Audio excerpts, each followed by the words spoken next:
Pernah gak sih kamu kepikiran, dulu orang nyimpan data komputer itu gimana ya? Zaman dulu tuh gak ada flash disk, gak ada SSD, apalagi cloud kayak sekarang.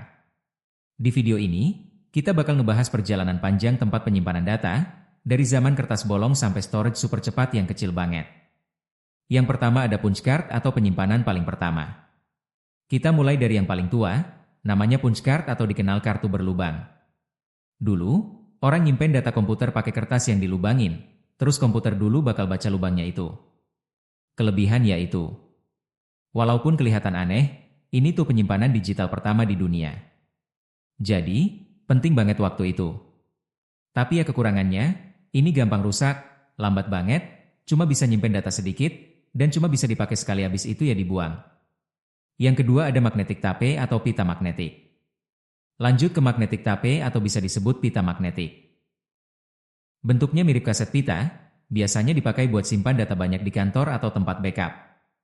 Kelebihannya, bisa nyimpen data dalam jumlah besar, awet banget, kalau disimpan baik-baik. Dan juga ada kekurangannya. Sayangnya, cara bacanya lambat banget, gak praktis, dan butuh alat khusus yang besar. Yang ketiga hard disk drive. Sekarang kita masuk ke penyimpanan yang lebih modern, namanya hard disk drive atau kebanyakan orang sebutnya HDD. Ini udah dipakai dari dulu sampai sekarang, terutama di komputer atau laptop. Tapi untuk tahun 2025. Ini hard disk drive tidak direkomendasikan untuk jadi tempat file system. Kenapa? Karena, ya gitulah. Kelebihannya, harganya murah untuk kapasitas besar, cocok buat simpan file besar kayak film, game, dan backup.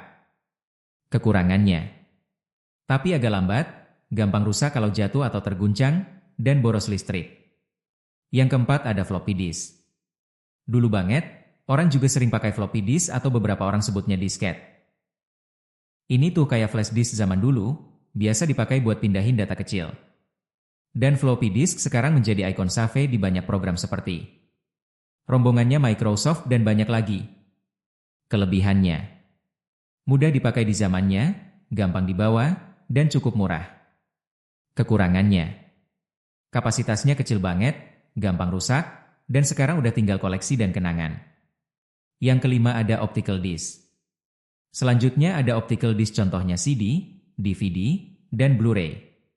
Ini media yang diputar dengan alat khusus, biasanya buat nyimpen lagu, film, atau game. Dan optical disc ini menjadi ikon untuk file explorer atau driver Windows. Kelebihannya, murah, bisa disimpan lama kalau gak kegores, dan mudah dipakai. Kekurangannya, mudah baret, proses baca datanya lambat, dan sekarang optical readernya juga makin langka. Yang keenam ada USB flash drive. Nah, ini dia media yang sampai sekarang masih banyak dipakai, yaitu USB flash drive atau banyak orang sebutnya flash disk. Flash disk biasanya dipakai buat pindahin data antar komputer atau laptop dan handphone pun bisa dengan konverter. Kelebihannya, mudah dibawa, kapasitasnya besar, praktis, gampang dipakai, dan kecepatan readnya cepat kalau versi USB-nya 3.0 atau lebih baru.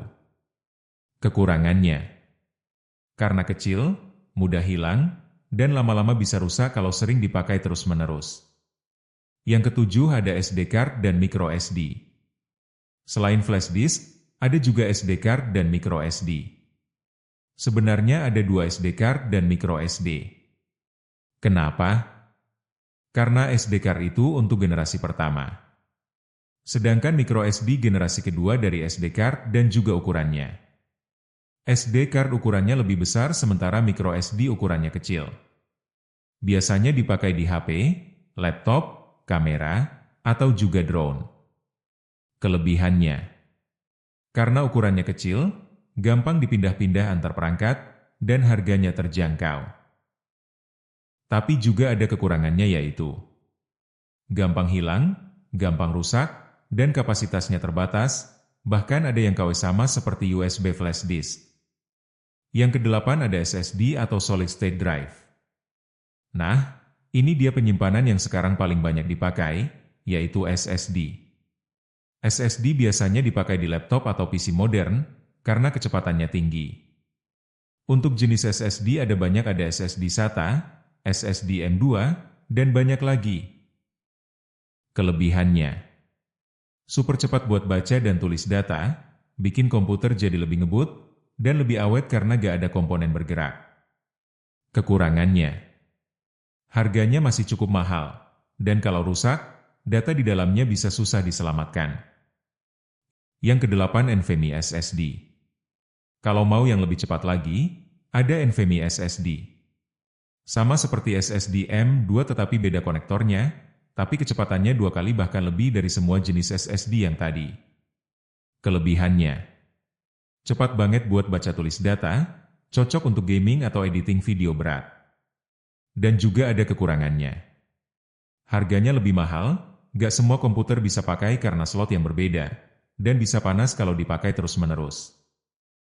Dari kertas bolong sampai SSD super cepat ya ukurannya kayak bungkus permen karet. Di sini gak ada UFS, eMMC, dan lain-lain ya karena ini lebih berhubungan ke komputer atau laptop. Nah, dari semua media penyimpanan tadi, menurut kamu yang paling keren yang mana nih? Tulis di komentar ya. Jangan lupa like, subscribe, dan aktifin loncengnya, biar kamu gak ketinggalan video-video seru lainnya dari Moonstar Tech. Sampai ketemu di video selanjutnya.